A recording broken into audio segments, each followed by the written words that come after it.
Hi, I know you don't listen to the news, so here are some news stories for you this morning. Now, the African Democratic Congress, ADC, and if you're wondering where you heard this name from, it's a political party in Nigeria that saw Peter Obi and Atiku come together for a coalition sometime in July 2025. Now, in a statement signed by their National Publicity Secretary, Malam Bolaji Abdullahi, they questioned the government's claim of increased food production in Nigeria. And this is because they say that so many farmers, especially up north, have stopped farming completely because they've had to abandon their farmlands, their families, and their communities and flee for their lives because of bandits. And they go on to accuse the federal government of using high food prices to keep Nigerians in poverty so they can be manipulated.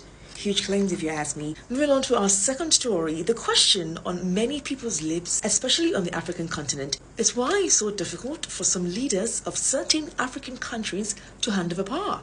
Yesterday I told you that 4 people died in Cameroon due to protest as they await the announcement of the highly contested elections. Well, the announcement has been made, and you guessed it, Paul Biya, the 92-year-old incumbent president of Cameroon, has yet again been announced as the winner of the presidential elections. He will now start his 8th term in his 5th decade.